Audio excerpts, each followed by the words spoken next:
Bom dia, boa tarde, boa noite.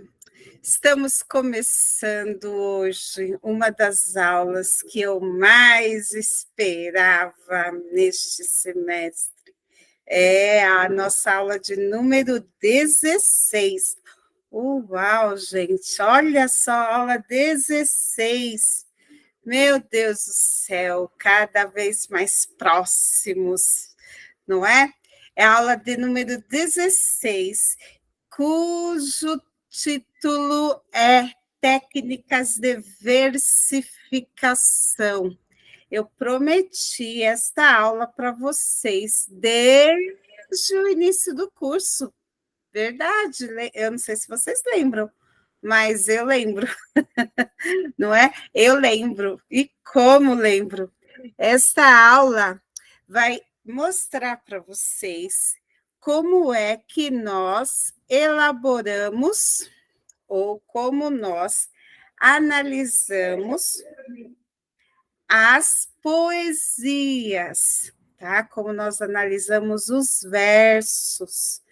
É algo assim muito raro no estudo da língua portuguesa, mas é preciso saber como é que se compõem os versos, como eles são compostos, quais são os segredinhos que existem por trás da composição desses versos, e é bastante interessante.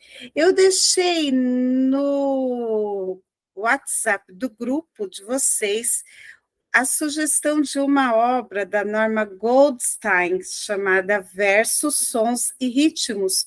E vocês também têm o meu livro, que é Análise de um Soneto do Olavo Bilac, no qual vocês vão verificar como é que se analisa um verso, tá? Essas duas obras vão trazer pressupostos para vocês observarem como é que se avalia uma poesia em si. Mas eu creio que, observando a aula, fazendo a leitura dessas obras, vocês terão um excelente suporte para fazer a análise que vocês irão fazer, tá? É imprescindível que vocês avaliem isso, porque vocês terão mais condições de fazer uma leitura mais aprofundada das canções que chegam às mãos de vocês, não só para avaliar as canções em nível de conteúdo, como também de composição. De como verificar como ela se organiza em nível de composição, em nível estrófico, em nível de versos, em nível de vocábulo. É bastante interessante, porque isso vai apurando o olhar de vocês para o texto, cada vez mais.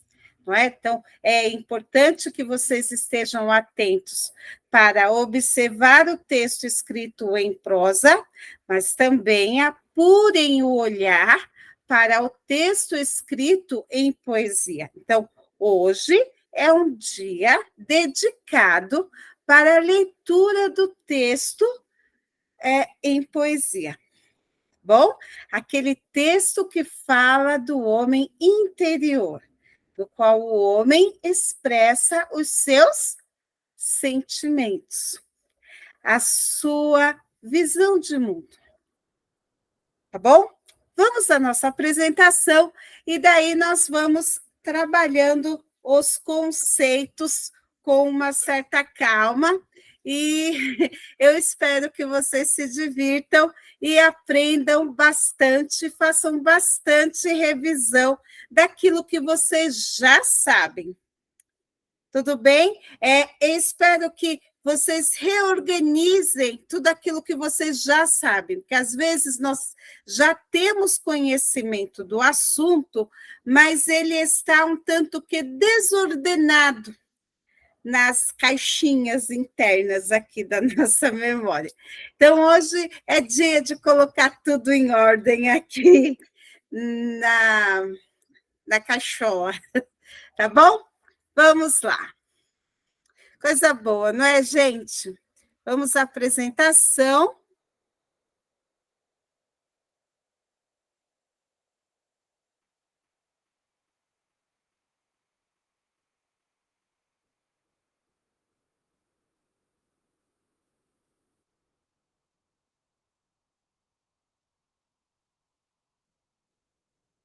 Então, eu vou centrar a nossa apresentação nesse tipo de texto que vocês estão vendo aqui, adiante de vocês, que é o soneto, no qual nós temos dois quartetos, ou seja, duas estrofes com 4 versos, e dois tercetos, duas estrofes com 3 versos. Tá bom? Quais são os propósitos, as intencionalidades, os objetivos desta aula? Primeiro, interpretar os textos poéticos. Compreender o texto poético. O que o autor quer dizer? Realizar a escansão. O que é a escansão? É a divisão do verso em sílabas poéticas. Já veremos o que isto é. Classificar as estrofes, os tipos de rimas, identificar a assonância e a literação, já verão o que é, observar os encadeamentos sintáticos, que são os enjambment. Ai, como eu gosto de falar essa palavra, eu vou falar de novo.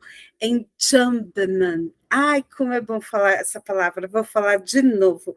Enjambment. Fala aí na sua casa, vai. Enjambment. E analisar os aspectos semânticos do seu texto. Semântico, ou seja, analisar o seu texto em nível de significado, em nível de figuras de linguagem. Bom? Então, o texto poético também é uma sugestão de redação, mas nós não vamos sugerir isto para vocês ainda. Bom, então, a versificação ou a metrificação, não é? É esse recurso estilístico, não é? Do estilo, usado por muitos poetas. E a existência dela não está restrita apenas à noção de poesia. É uma técnica de fazer versos, que se dedica ao estudo do metro. Metro, ou seja, medida, pés. Pés diz respeito a cada sílaba poética, acento, ou seja, em qual momento da sílaba poética eu centralizo a minha fala e o ritmo. Nós vamos vendo isso daqui, tá bom? Além de estabelecer as normas para a contagem das sílabas de um verso. Então, todo verso tem uma cadência, não é? Os maestros de banda, de coral, que podem me dizer isto com muita propriedade, porque eles procuram, buscam essa cadência na regência do coro. Não é? Então, como toda obra de arte, o poema tem uma unidade. Ele tem início, ele tem um desenvolvimento, ele tem um fim. Ele é tecido como se fosse um pano de crochê, não é? Que ele tem toda uma circularidade e tem características próprias que são dele, não é?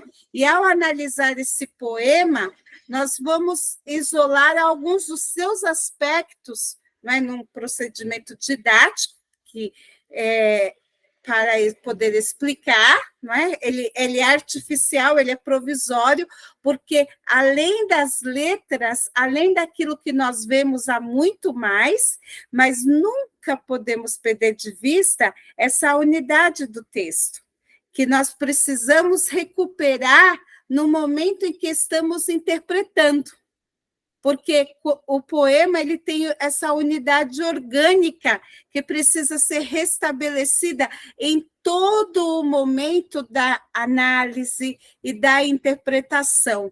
E é essa busca da unidade, daquela ideia central do poema que nós devemos atentar para poder compreendê-lo. Então, é estar atento, vou repetir, para esta ideia central que o poema traz em si para poder compreendê-lo. Tá? Vamos ver aqui uma coisa, gente. Estamos bem, estamos com a nossa amiga internet, que eu tenho que ficar de olho nela, que ela sempre cai no comecinho da apresentação. Então, o que o leitor vai fazer? Quando tem diante de si um poema, um soneto, que seja, ele vai ler, reler, analisar e interpretar. Então, ele vai ler o poema inteiro, reler o poema inteiro, analisar o poema inteiro, observando como as palavras se relacionam entre si, como as figuras apresentadas no poema se relacionam entre si. E daí ele vai ter elementos para poder interpretar. Então, ele começa pelos aspectos mais palpáveis, por aqueles elementos mais concretos, aqueles que saltam aos olhos, que saltam aos ouvidos, e daí ele vai estabelecendo essas relações entre os diversos aspectos do texto para interpretar. Nós vamos fazer isso na prática. Tá? Tudo isso é sugerido pela Norma Goldstein.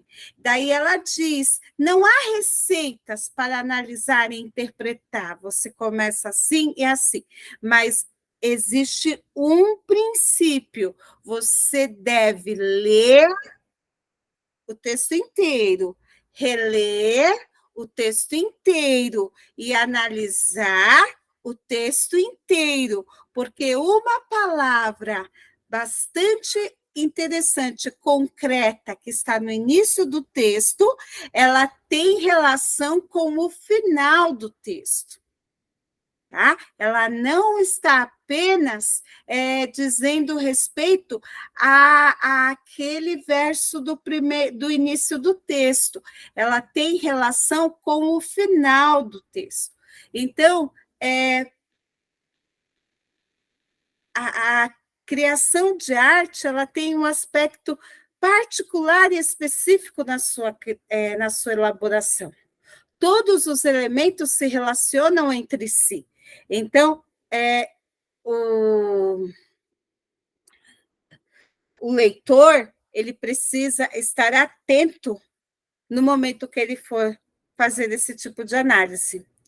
Então, por isso que o texto literário é aquele que mais se aproxima do sentido etimológico, ou seja, do sentido que é o sentido raiz, não é? O sentido primeiro da palavra texto, que quer dizer entrelaçamento, tecido, porque todos os elementos estão conectados entre si. É um tecido de palavras. E no poema, as palavras estão todas tecidas. E ele pode sugerir múltiplos sentidos, dependendo do modo que a pessoa faz esse entrelaçamento dos fios, do jeito que você conecta as palavras que estão organizando esse texto. E daí ele vai permitir mais de uma interpretação, não é? É quando nós dizemos que ele é plurissignificativo, ou seja, pluri, mais de um.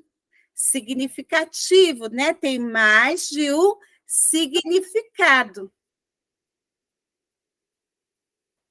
Só um momento.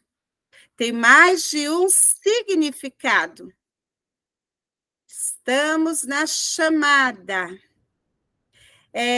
Mais de um significado próprio do poema. Agora, a soma dessas várias interpretações que o leitor faz é que torna esta leitura a leitura ideal. Tá? Então, vamos dar o início à questão técnica de leitura do poema. Primeira delas, a escansão, quando você mede o tamanho dos versos e divide em sílabas poéticas. As sílabas poéticas nem sempre vão coincidir com as sílabas gramaticais. As sílabas poéticas têm relação com a vocalização dos versos, ou seja, com a pronúncia dos versos, com a forma que eu emito os versos, tá? E o que é o verso? O verso é cada uma das linhas curtas, que tem sonoridade e às vezes até chamado de palavra equívoca, não é? Porque parece que é a forma da obra em si. Mas, na verdade, o verso representa, aponta cada linha do poema. Tanto que, às vezes, antigamente, não sei se hoje ainda se faz, nas igrejas, por exemplo, mesmo se dizer assim, a criança, a Mariazinha vai falar um versinho, aí sou pequenininha do tamanho de um botão, guardo mamãe no bolso, papai no coração. Veja só, ela não falou um versinho, ela falou uma quadrinha, porque tem 4 versos. O verso é cada linha do poema, tá?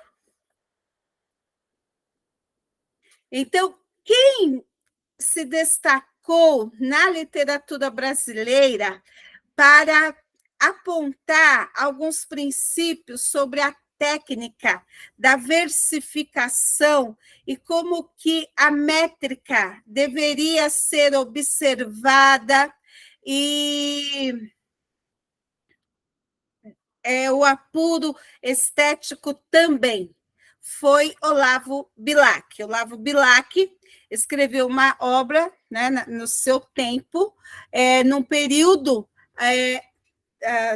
da escola literária chamada parnasianismo, não é? Parnasianismo, que o Olavo Bilac era parnasiano, no qual havia uma preocupação intensa com a forma da obra.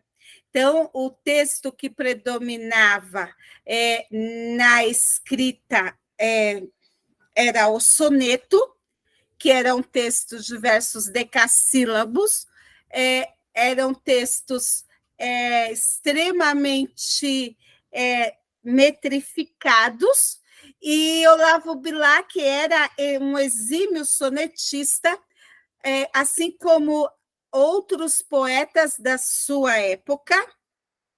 Olavo Bilac se destacou pelo seu apuro formal, pelo seu vocabulário rebuscado,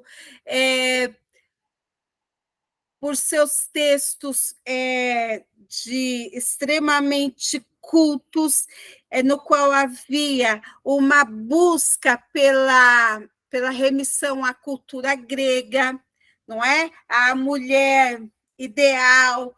Então, Olavo Bilac escreveu uma obra com Guimarães Passos, intitulada Tratado de Versificação, não é? E tratado de versificação, como o próprio nome diz, ele vai falar da arte de versejar, não é? Que a versificação está para o poema, porque o poema refere-se à forma, aos versos, ou seja, as estrofes deveriam ter a devida disposição. Os poemas deveriam ter a sua devida métrica, deveriam ter a sua devida disposição vocabular, e isso tudo se requeria uma arte para versejar, para manter esta cadência, esse ritmo, a aliteração, a assonância, para que os versos tivessem uma beleza, não é? E soassem bem aos ouvidos. Olavo Bilac escreveu diversos livros de poesia e ele era conhecido nos salões do Rio de Janeiro como o homem que vê estrelas. Então, aqui nós temos um exemplo de versificação, não é? Nós temos um caso de divisão em sílabas gramaticais e sílabas poéticas, tá? Veja só, quando eu divido em sílabas gramaticais, aqui eu tenho 13 sílabas, certo? Foi desse jeito que a professora ensinou na escola, não é assim? Quando eu vou dividir em sílabas poéticas, já muda de figura, tá? Então, você tem aqui, ó, minha alma de sonhar te anda perdida. Então, você tem aqui, ó, minha alma. Quando você fala minha alma, você fala junto. Minha alma. Então, na divisão de sílabas poéticas, desculpa, quando você faz a divisão de sílabas poéticas, também fica junto. Tudo bem? Minha alma de sonhar te anda. Então, vocês perceberam aqui, ó, quando eu tenho duas vogais entre duas palavras diferentes, na hora de dividir as sílabas poéticas, elas vão ficar juntas. Tá vendo? Elas vão ficar juntas. Minha alma de sonhar te anda perdida. Aqui foi pintado o de, porque é a sílaba tônica, é o acento tônico. Minha alma de sonhar te anda perdida. Então, aqui você vai ter um esquema rítmico, sonhar te anda perdida. Então, aqui você vai ter um esquema rítmico 6 e 10. Tá? A Norma Goldstein, ela faz uma lista dos esquemas rítmicos que costumam aparecer nos versos decassílabos, tá? Porque aqui são versos decassílabos, tá? Ai, professora, mas são 13 sílabas aqui. São 13 sílabas gramaticais, mas não são 13 sílabas poéticas. Quando eu chego aqui, eu tenho uma sílaba poética e aqui eu tenho uma sílaba poética. Então, eu conto como uma sílaba só. Tudo bem? Eu espero que esteja bem, porque... Fala tudo bem para mim daí, vai, fala. Tá bom, gente? Vamos lá para o próximo. Então, a métrica é isso. A métrica, lembra do metro lá do pedreiro, da costureira que usa para medir? Então, a gente usa a métrica com o poeta também. Só que a métrica dele é para medir versos, tá? Então, são sílabas métricas ou sílabas poéticas. E a escansão é a contagem das sílabas pelo ouvido, auditivamente. Agora, nós não contamos as sílabas poéticas que estão após a última sílaba tônica do verso. Deixa eu mostrar aqui, ó. Tá vendo aqui, ó? Nós contamos até o 10. A sílaba tônica é essa. Perdida.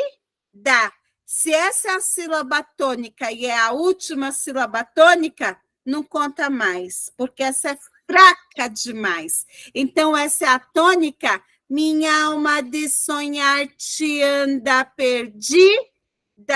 Essa é a tônica, essa é a átona, não conta mais, só vai contar a poética até aqui. Tá bom? Ditongos tem valor de uma só sílaba poética. O que é ditongo? Quando eu tenho duas vogais. Duas vogais átonas ou até mesmo tônicas pode fundir-se entre uma palavra e outra, formando uma só sílaba poética. Então, o metro é a medida do verso. Os versos são constituídos por sílabas métricas, ou poéticas, ou pés. Antigamente, o pessoal costumava chamar de pés, um verso de 5 pés, de 10 pés, tá? Então, antigamente, havia exigência dos versos terem a mesma medida, né? Então, quando os versos têm a mesma medida, são metrificados.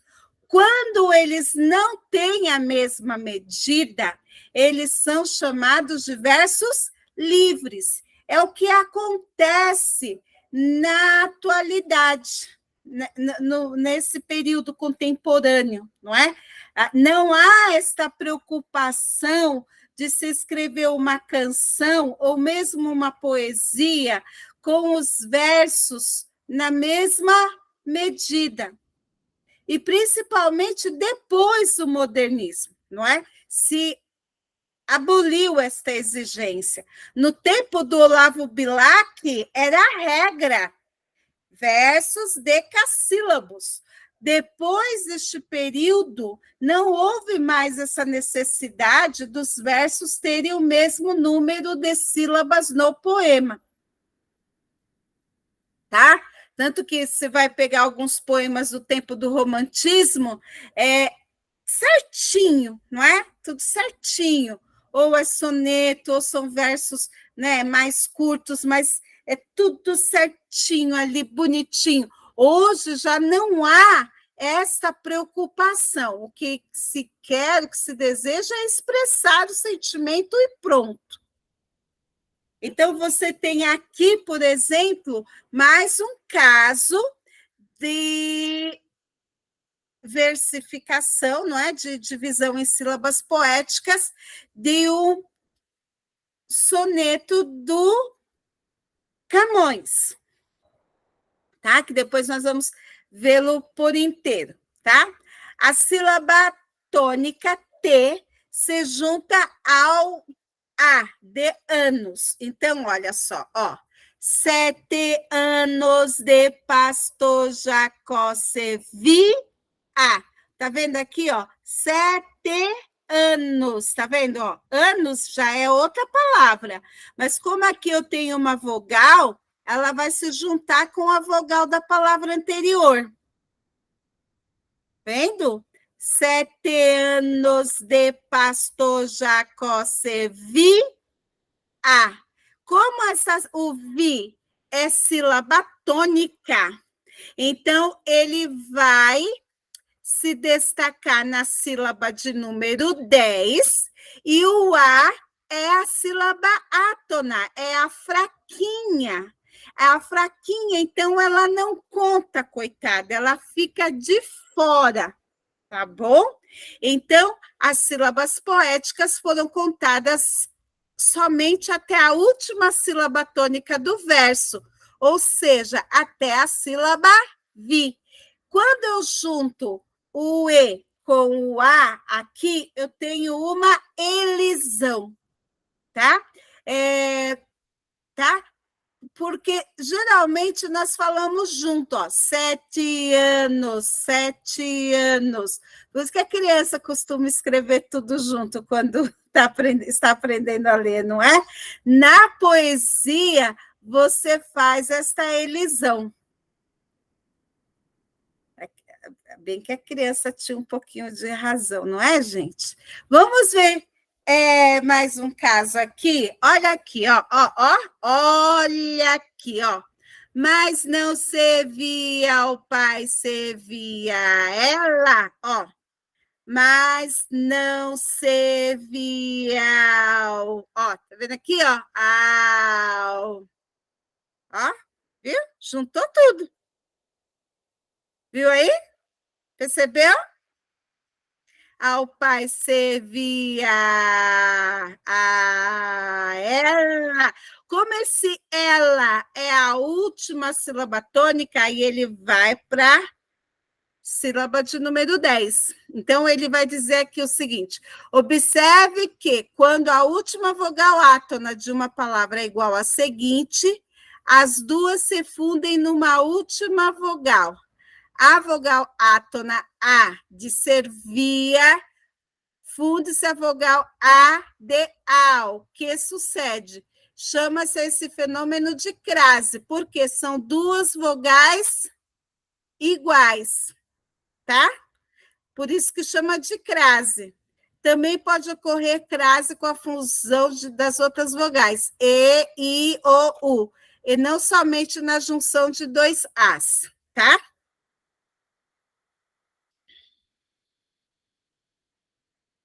E daí nós temos os versos que podem ser classificados de acordo com o número de sílabas. Então, eu vou classificar os versos pelo número de sílabas. Quando o verso tem uma sílaba, ele é monossílabo. Ah, acertou! Quando ele tem duas sílabas, ele é dissílabo. Isso, 3 sílabas, trissílabos. 4 sílabas, quem disse polissílabo aí? Errou. Tetrassílabo. 5 sílabas, pentassílabo ou redondilha menor. Muito mais bonito, não é? 6 sílabas, hexassílabo ou heróico quebrado. 7 sílabas, heptassílabo ou redondilha maior. 8 sílabas, octossílabo. 9 sílabas, eneassílabo. 10 sílabas, decassílabo. 11 sílabas, endecassílabo. 12 sílabas, dodecassílabo ou alexandrino. Então, os versos mais usados em português são os de 5 sílabas, tá? Redondilha menor, que você vê bastante no romantismo e no modernismo, ou de 7, redondilha maior, e de 10, o decassílabo. Os poetas, por vezes, usam verso livre, que é o liberto de regras, que combinam versos de medidas diferentes, tá? Agora, vamos ver aqui alguns versos e observá-los com relação à métrica. Então, vocês estão vendo aqui, ó, pacifical, ó, tá vendo aqui, ó, cal, viu? Ah, oh, meu pai. Pacifica o teu coração. Quantas sílabas eu tenho aqui? 1, 2, 3, 4. 5, 6, 7, 8. Ó, esquece as. Tá vendo? Ó, esquece as. Viu aqui? Esquece as. Ó, de novo, com as vogais ficam juntas. Mágoas. Vendo aqui? Eu não separo. Do passado. No mesmo lugar isolado, no qual por ora, ó, ora elas, viu? A vogal de novo, ora elas estão. São versos octossílabos. Agora vamos ver esses daqui, ó. Ó, que saudades que tenho. Dau, ó, dau, viu? O A com A. Ó, uma crase aqui, ó. Da aurora da minha vida, da minha, viu? Da minha infância querida, que os anos não trazem mais. Então, percebeu aqui, ó, a união das vogais? Quando você for separar em sílabas poéticas, lembra que para separar em sílabas poéticas, você coloca uma barra. Tá vendo aqui? Para separar em sílabas poéticas, você coloca uma barra. E quando tem as vogais, você faz essa cobrinha aqui, ó, essa cordinha aqui para ligar uma vogal com a outra. Tá bom? Então, essa divisão, que é diferente das sílabas gramaticais, vai até a sílaba tônica do verso, e a divisão se faz consoante a fala, e não de acordo com a escrita. Combinado? Beleza? Vamos ver aqui. Estamos com a internet? Estamos com a internet. Estamos. Então, aqui a Cecília Meirelles. Olha que sorriso lindo, que moça simpática. O ritmo em que gemo, doçuras e mágoas, é um dourado remo. Por douradas águas, tudo quanto passo, olha-me e suspira. Será meu compasso que tantos admira? Nossa, gente! Vamos falar de ritmo? Então, o ritmo é aquilo que dá sonoridade à obra em verso. Era algo que era bem observado no passado, mas que já não se verifica tanto no século XIX e principalmente no modernismo, não é? Que aboliu um pouco essas regras poéticas. Então, o ritmo ele surge dessa sucessão de sílabas fortes e fracas nos versos, não é? A sucessão de sílabas fortes e fracas, fortes e fracas, fortes e fracas. Então, porque os versos tinham cadência, então o ritmo dava esta cadência, né? E a sonoridade rítmica ainda era reforçada pela rima. Então, por exemplo, você tem, ó, essa canção que ela trabalha bastante interessante essa questão, né? Você vai cantando. Deus está aqui, aleluia, tão certo como tão certo como aqui eu respiro, tão certo como a manhã que se levanta,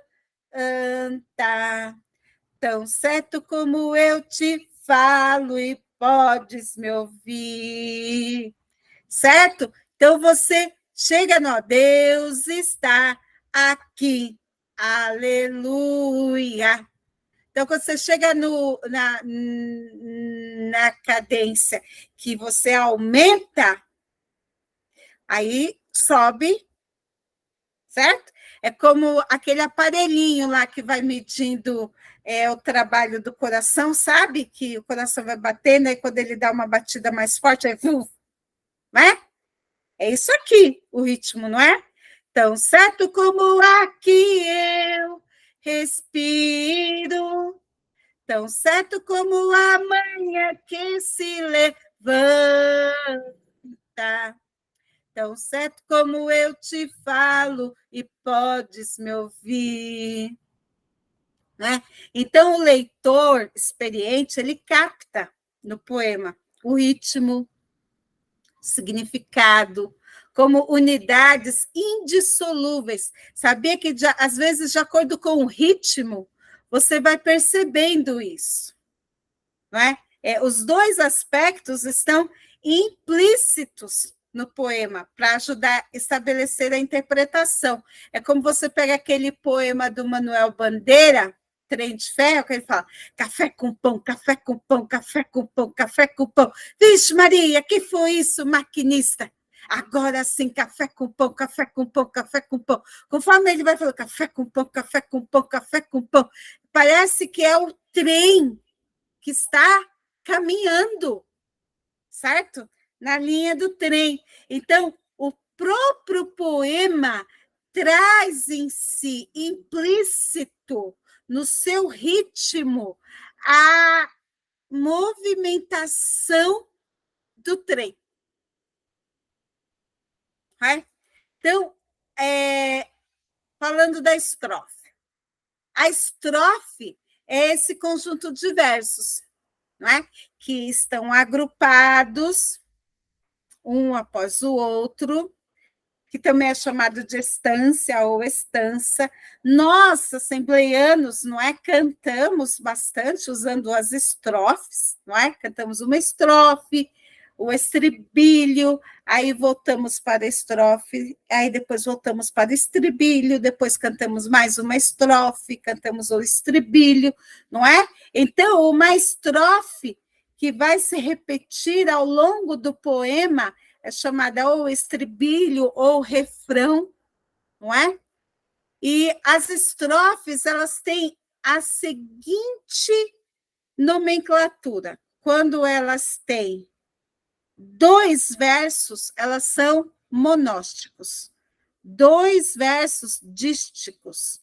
3 tercetos. 4 quadra ou quartetos. 5 quintilhas. 6 sextilha. 7 sétimas. 8 oitavas. 9 nonas. 10 décimas, mais irregulares. E a rima é essa identidade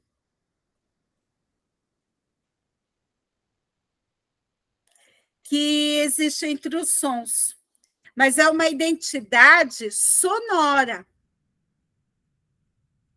tá? Que está no final de 2 ou mais versos, ou ainda no interior do verso. Quando a rima na obra em verso, disse que os versos são rimados. E quando não há rima, disse que os versos são brancos. As rimas são sujeitas a várias classificações. Por exemplo, se classificarmos as rimas com relação ao vocabulário, as rimas podem ser ricas. Quando as palavras que rimam pertencem a classes gramaticais diferentes. Olha aí, quando as classes gramaticais são diferentes, as rimas podem ser ricas. Então, eu tenho aqui, neste mundo a velha igreja peregrina vai andar, anelando que esteja no seu verdadeiro lar. Aí vocês têm aqui, ó, igreja, substantivo. Vai andar, você tem uma locução verbal. esteja, verbo, lar, substantivo. Então, você tem aqui 3 classes gramaticais diferentes.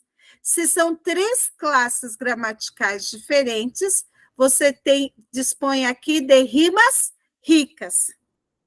A escritura nos diz assim, que Jesus é para ti e mim, o caminho, a luz verás, que nos leva ao céu, enfim. Então, aqui você tem assim, conjunção, mim, pronome pessoal, né? Pronome pessoal do caso oblíquo, verás, adjetivo, luz verás, luz verdadeira, e ao céu, enfim, advérbio. Você tem 4 classes gramaticais diferentes. Então, aqui nós temos rimas ricas. E quais são as rimas pobres? São as rimas que pertencem à mesma classe gramatical, tá? Então, esse 217 eu não sei cantar, gente, mas vocês têm aqui, ó. Cristo com voz amorosa, chama-te para sua luz, torna tua alma ditosa, se carregares a cruz. Então, você tem aqui, ó, amorosa, ditosa. São adjetivos. Luz e cruz, substantivos. Então, são rimas pobres. Vagando eu em grande escuridão, o Salvador me encontrou.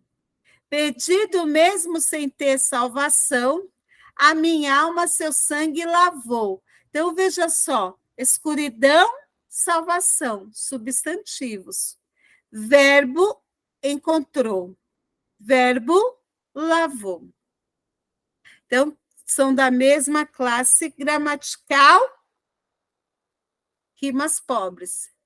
Se alguém cansado se encontrar, sem forças para pelejar, o Senhor quer te ajudar a vitória a alcançar, o mal vencendo avançai, e hinos a Jesus cantai, e da salvação falai, almas ao Senhor levai.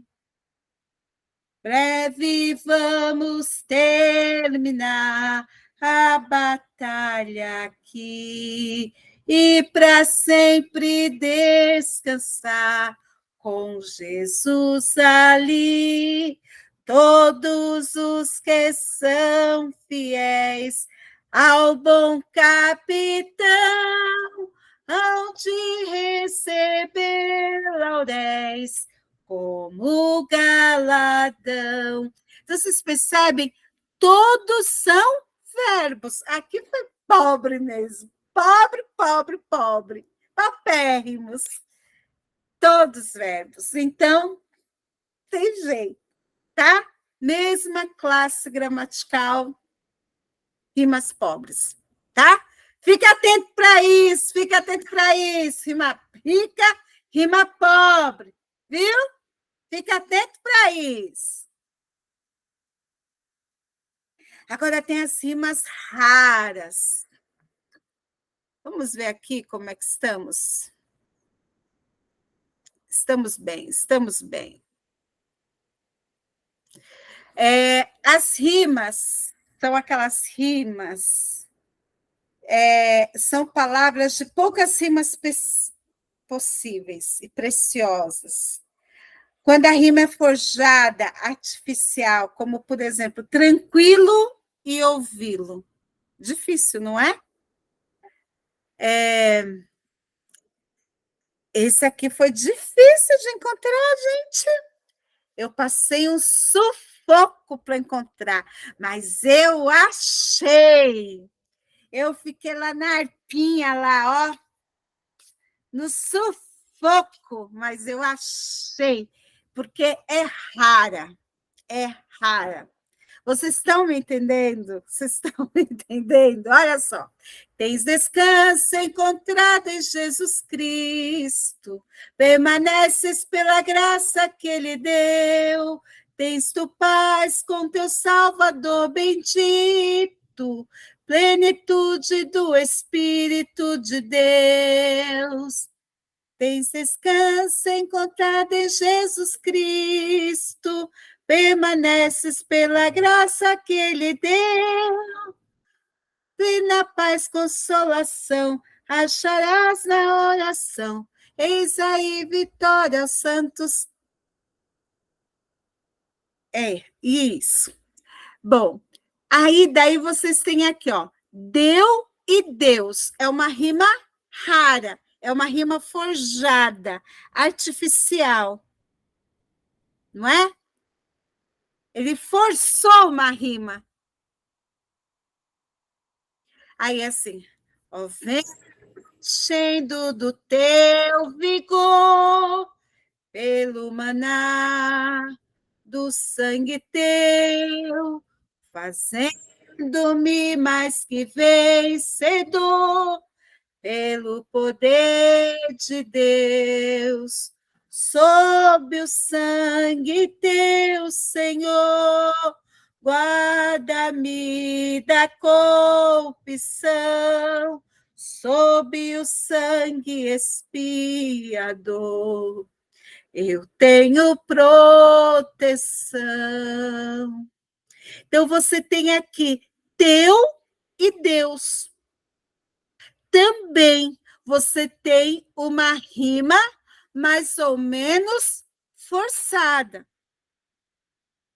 Mas esta rima é uma rima rara. Tá bom? Fiquem tranquilos, isso aqui eu não vou cobrar, não. Mas aquela a pobre e a rica, ai, ai.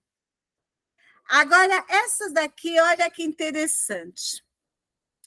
Vamos ver aqui como estamos. Vocês sabem que eu tenho que vigiar constantemente, né? Eu não posso deixar de vigiar. Vamos lá. As rimas podem ser emparelhadas ou paralelas, tá? Elas podem vir em pares consecutivos, esquema AA, BB. Ou ela pode vir AA, BB, CC, tá? Vai depender da posição das rimas ou do número de versos da estrofe também. Bom? Fala, Jesus querido, fala-me hoje sim, fala com tua bondade, fica ao pé de mim, meu coração aberto está para tua voz ouvir, enche-me de louvores e gozo para te servir. Então, olha aqui como que está a posição da rima. Sim e mim. Então, ela está emparelhada como linha de trem, paralela como linha de trem. Ouvir e servir, emparelhada ou paralela como linha de trem. Então, quando eu tenho dois pares assim, o primeiro par eu coloco AA, o segundo par BB. Se eu tiver um terceiro par, eu vou colocar C e C. Se eu tiver um quarto par, eu vou colocar D e D, certo? Tá bom? Então, agora aqui. Rocha eterna, meu Jesus. Nossa, esse aqui eu sei, mas eu não estou lembrado como canta. Rocha eterna, meu Jesus, que por mim na amarga cruz foste morto em meu lugar, morto para me salvar. Em ti quero me esconder, só tu podes me valer. Olha aqui, por isso que eu pus a rocha aqui na lateral, né? Rocha eterna, meu Jesus. Jesus e cruz. AA. Lugar, salvar. B, B. Esconder, valer, C e C. Aí vocês podem falar, são rimas emparelhadas e são rimas, vamos lá, lugar e salvar, são rimas ricas. Esconder e valer são rimas emparelhadas e pobres. Jesus e cruz são rimas emparelhadas e pobres, certo? Aí você pode fazer isso também, tá? Existem as rimas que são alternadas, cruzadas ou entrelaçadas, quando elas se alternam, verso sim, verso não, tá? É o esquema AB, AB, ABC, ABC, tá? Então, aqui eu tenho, longe do Senhor andava, no caminho de horror, pois Jesus não perguntava, nem queria o seu amor. Aí você tem, ó, andava, perguntava, A e A, horror e amor, B e B, tá? O 264 aqui eu não sei cantar. Ó Pai Celeste, no nome santo do teu amado Filho Jesus, grato te sela o nosso canto. Eu sei que você está dizendo aí, que pena que a professora não vai cantar. Ai, meu Deus, que coisa. Que reverente tua grei produz. Não fica triste, não. Quem sabe tem um próximo aí. Ó Deus, preside teu povo unido. Então, aqui, A, B, A, B. Tá vendo? Ó, santo, canto. Aqui, ó, adjetivo, substantivo. Jesus produz, substantivo e verbo. Teu povo unido. Unido, recebido. Verbo e verbo. Poder viver. Aqui, substantivo e verbo.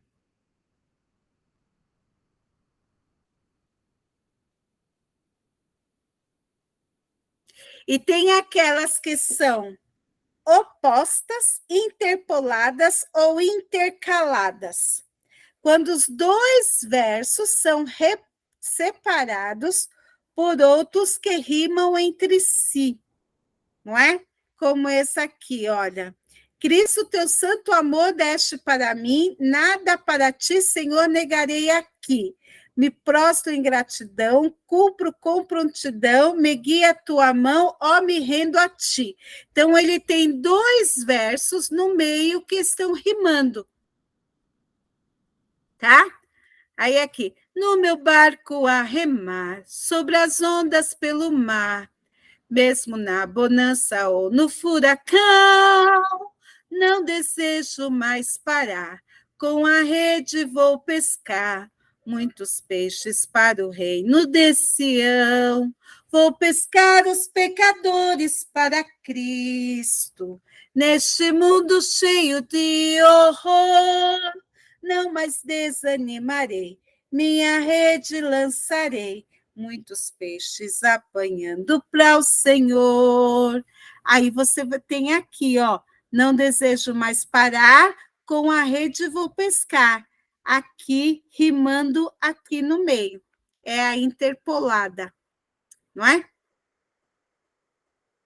Ou a misturada ou mista. As rimas estão todas misturadas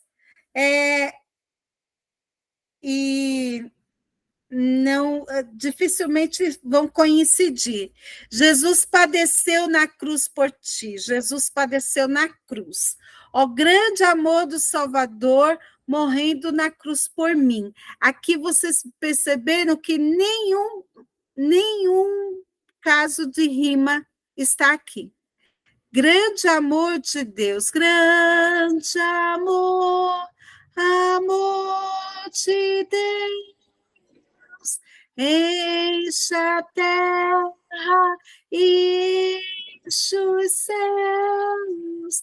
É um A meio fraquinho também, porque aqui o E tem o som fechado e o E tem o som aberto.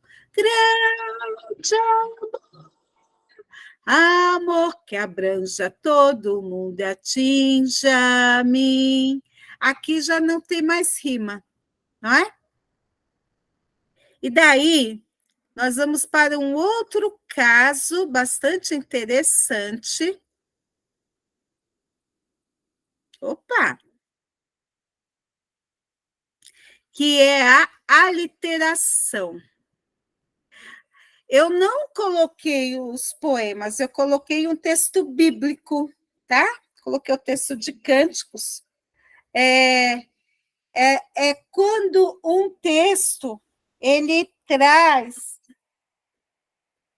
várias consoantes no texto para causar um efeito significativo sobre o leitor, tá? Então, vocês têm aqui, olha, ponha-me como... presta atenção e olha para mim. Eu estou dando aula para você. Viu? Ponha-me como selos sobre o seu coração, como selo sobre o seu braço, porque o amor é tão forte como a morte e o ciúme é tão duro como a sepultura.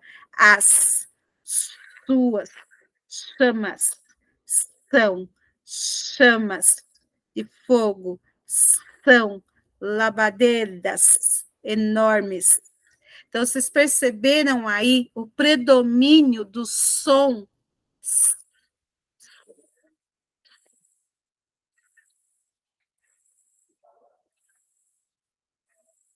Este som que remete ao fonema, fonema que quer dizer som, C, é típico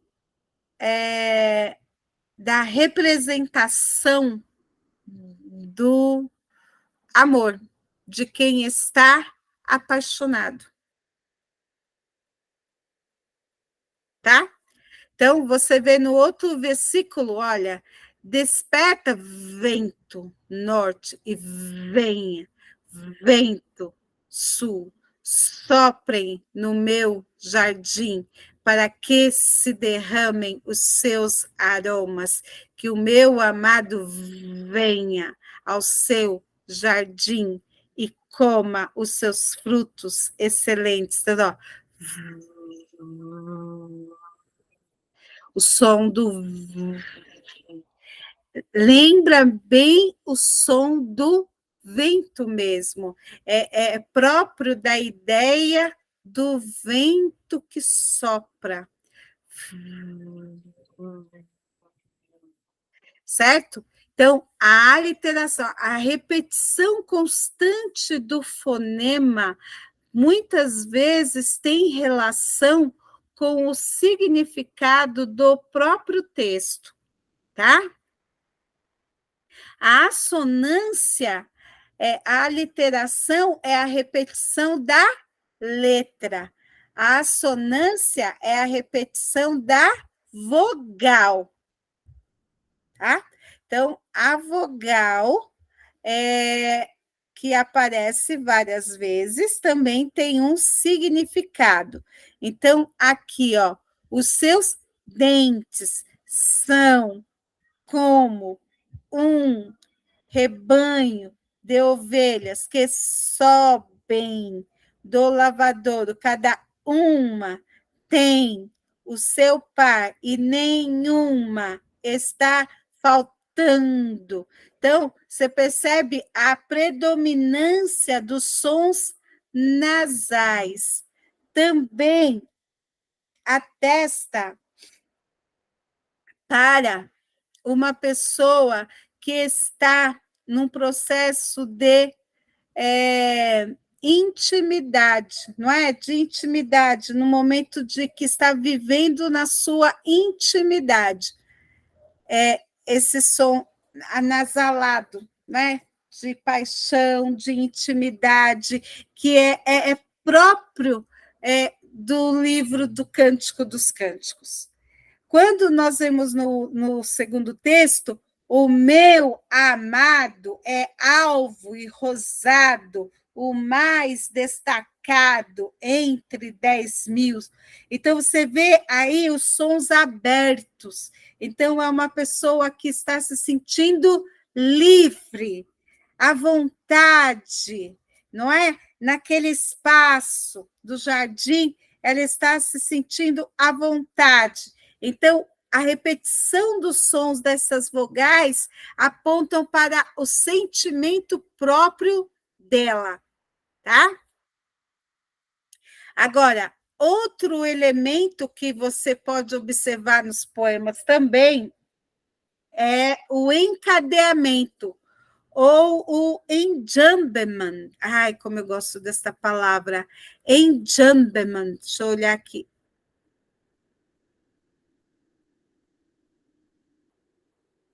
Tudo bem. Enjambment. O enjambment é essa ligação sintática de dois versos diferentes. É quando o verso anterior está conectado com o verso seguinte e completa o sentido. Olha só esse verso aqui do hino 277. Cristo hoje da pureza é muito poder. Fita os olhos na cruz do Senhor. Dela, ou seja, você percebe? Dela, o quê? A cruz. Dela, fonte sai que te enche de prazer, prazer que te farta de vida e vigor. Então, ele está sempre conectando o verso anterior ao verso anterior. Você vê o 437? Ele vai fazer isso também. Assim que Deus me batizou, a minha alma viu mais luz, pois dom celeste o Pai mandou para dar louvor ao meu Rei Jesus. Sou testemunha do meu Senhor e sempre dele vou falar, também do selo de amor que o meu cálice faz transbordar. Aí você vê o refrão também, né? Louvado seja Jesus o Cristo, que continua a batizar com línguas estranhas. Nós temos visto o dom celeste, o Pai mandar. Então, é tudo conectado com a estrofe anterior. Esta conexão com a estrofe anterior, nós chamamos de enjambment, tá? Batizou a minha alma, viu mais luz, pois mandou para Rei Jesus, sou testemunha e vou falar também que o meu cálice. Eu tenho a palavrinha que conecta com o verso anterior, tá? E daí nós temos algumas expressões nos versos, não é? Que são os paralelismos, que são textos maravilhosos, né? Melhor é buscar no refúgio no Senhor do que confiar nos seres humanos.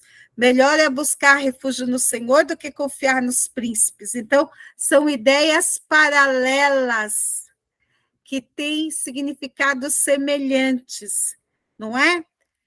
Do fruto da boca de cada um comerá o bem, mas os infiéis só desejam a violência. Aqui são ideias paralelas, mas existe uma antítese, né?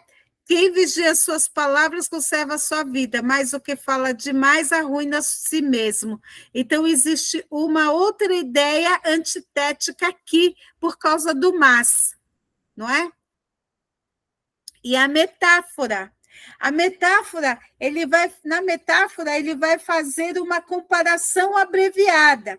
Por exemplo, ele diz, meu amor, minha noiva, você é um jardim fechado.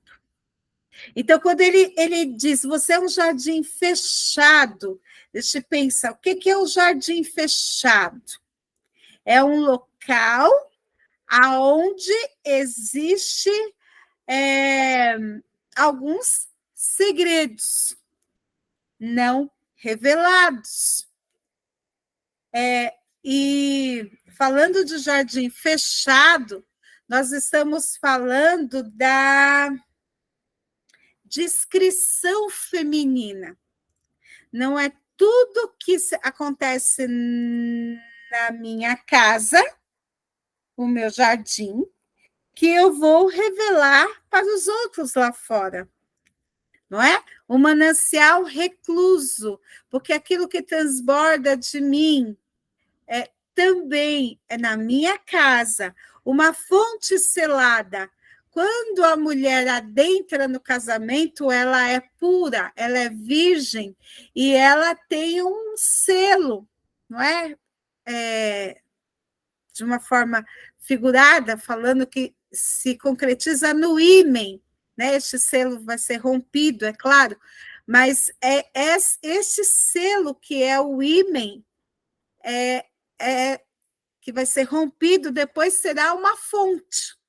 Então, ela é uma fonte que foi selada e ela vai se tornar um manancial depois que ele ser rompido. Se ela fosse uma muralha, ou seja, a muralha também é uma metáfora, porque fala da sua força, da sua resistência, não é? Dentro da sua própria casa. Se ela fosse uma porta, não é? As suas pernas são colunas de mármore. Agora se fala do homem que sustenta a família, do homem que é alguém que a mulher pode ter segurança, não é? Assentada sobre bases de ouro puro, ou seja, é preciosa essa base sobre a qual se assenta a segurança desta mulher.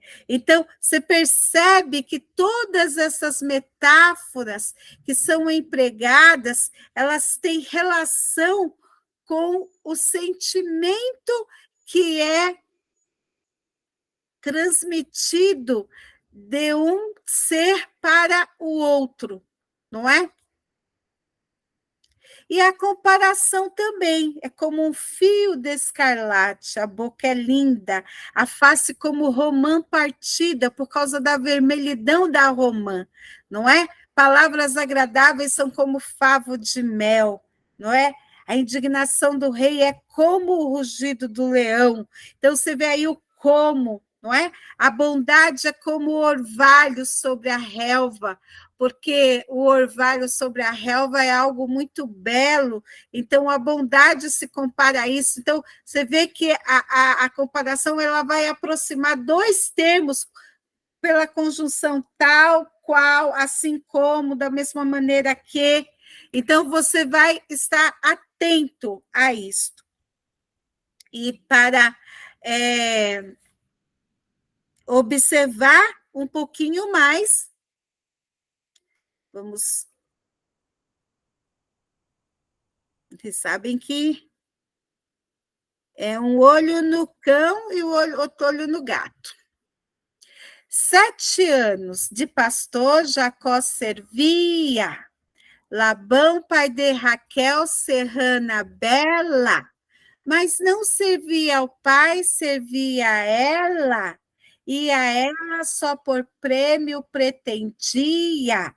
Veja bem, esse aqui é um soneto de Luís Vaz de Camões, escrito no século XVI. Então, se vocês verem, temos aqui acento em prêmio, servia, porque a ortografia da época era diferenciada da nossa, tá? Camões escreveu um soneto com versos decassílabos e se apropriou da história bíblica para falar do amor de Jacó por Raquel. Então, nós temos aqui algumas pinturas ilustrando isso. Então, vamos em frente. Os dias da esperança de um só dia, passava contentando-se com vê-la, porém o pai, usando de cautela, em lugar de Raquel lhe dava Lia. Vendo triste pastor que com enganos lhe fora assim negada sua pastora, como se a não tivera merecida, começa a desservir outros 7 anos, dizendo: mais servira se não fora para tão longo amor, tão curta vida. Então, aqui nós temos o soneto completo, tá? Para vocês curtirem. E aqui nós temos alguns elementos para avaliar do soneto, tá bom? Vamos prestar atenção aqui, porque nós precisaremos deste conhecimento.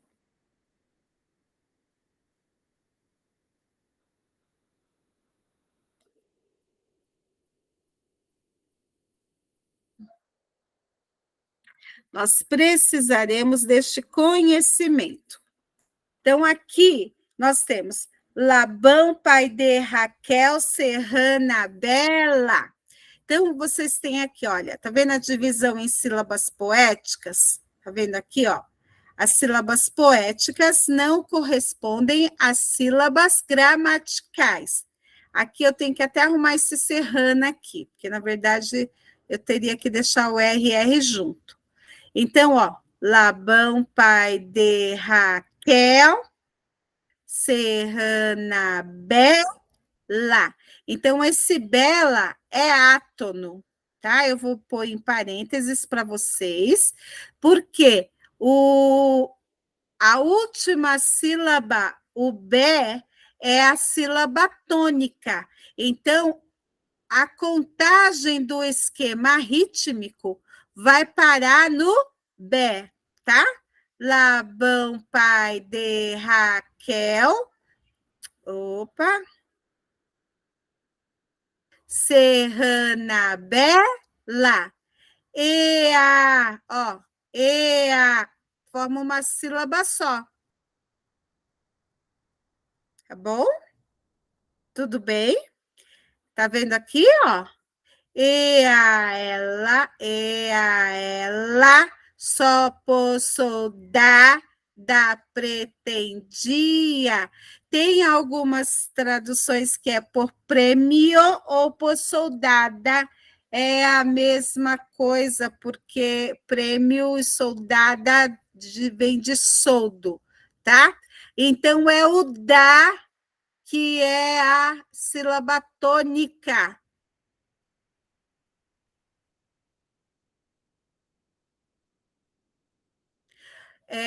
Eu vou ver aqui como que eu vou fazer aqui, tá? Na divisão dos versos em sílabas poéticas, acentuamos as sílabas tônicas dos versos para verificar o esquema rítmico, tá? Esquema rítmico, E, R, tá? Em letra maiúscula. 6, porque o 6 é a sílaba tônica. 10, porque o 10 é a outra sílaba tônica, tá? Trata-se de soneto, composto por 2 quartetos, 2 estrofes de 4 versos e 2 tercetos, 2 estrofes de 3 versos. São versos decassílabos, 10 sílabas poéticas. As rimas dos quartetos estão organizadas em ABBA. São rimas interpoladas ou intercaladas. As rimas dos tercetos são organizadas em ABC, ABC, alternadas ou cruzadas. Observa-se a literação da consoante S, o que explica o sentimento amoroso de Jacó.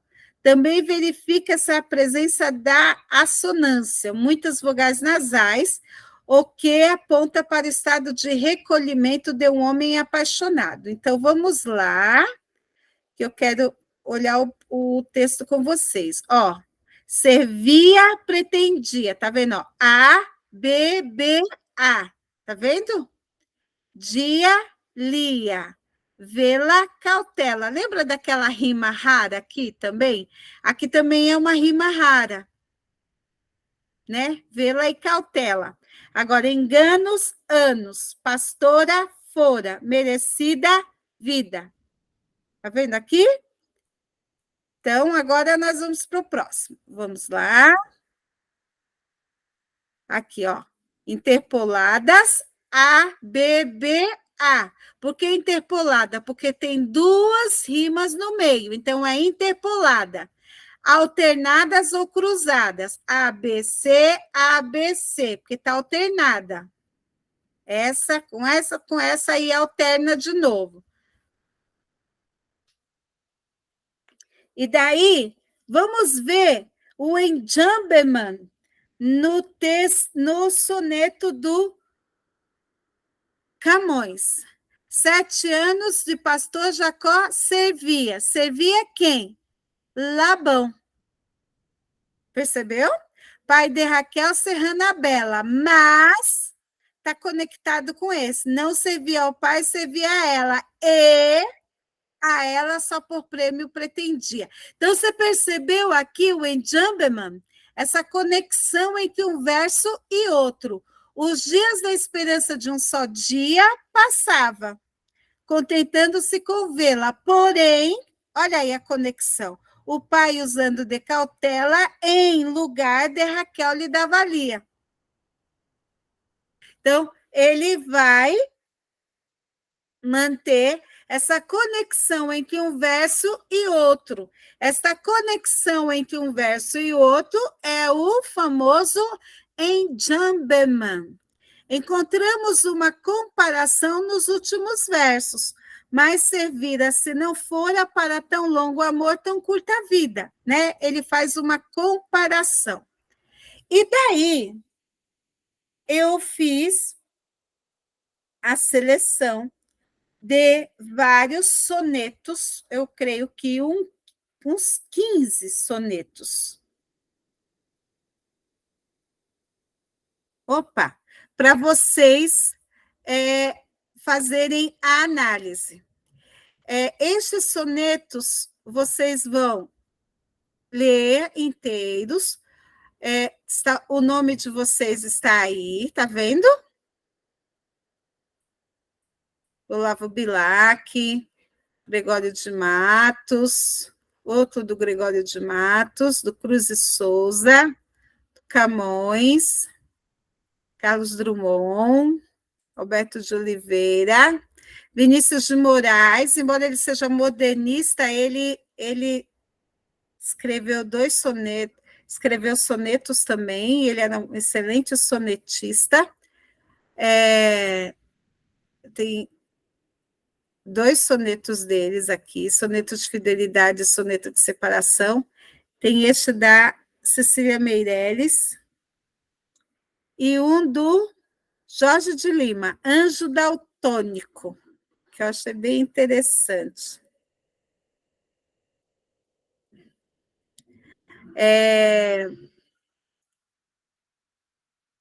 Daí,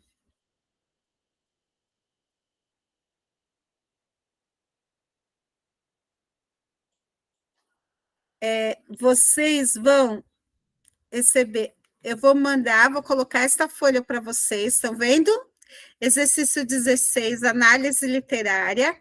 Eu coloquei um poema aqui só para exemplo. Vocês vão colocar o poema de vocês, tá? Eu vou deixar escrito aqui. Leia, escreva o soneto que foi correspondente ao seu. E vocês vão responder as questões aqui. Então, tem encontro de vogais, apresente exemplo de rimas ricas, de rimas pobres, quantas estrofes, quantos versos, se tem metáforas, quais são as impressões que você teve após a leitura dos sonetos, separação de sílabas poéticas, quantas sílabas poéticas há no verso, tá? Eu vou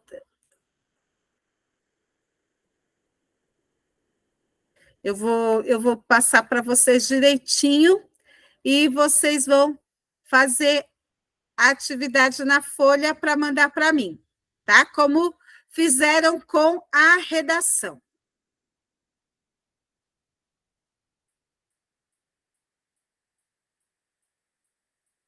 Então, vocês vão fazer essa atividade como fizeram com a redação. Vão fazer, vou responder e vão me mandar por e-mail, tá bom? E na atividade, vocês vão colocar o soneto correspondente, tá? Vocês vão passar na atividade, vão copiar e colar o soneto correspondente de vocês. Tá bom? Então é isso. Agradeço a audição de vocês. Espero que vocês tenham aprendido bastante. Estou felicíssima por ter este momento com vocês. E esta atividade vai ter 15 dias para fazer. Tá bom? Então, hoje é dia 24. Daqui a 15 dias vocês me mandam. Até 15 dias. Pode me mandar antes, mas até 15 dias eu estarei recebendo. Então é isso, pessoal. Até mais. Obrigada. Tchau, tchau.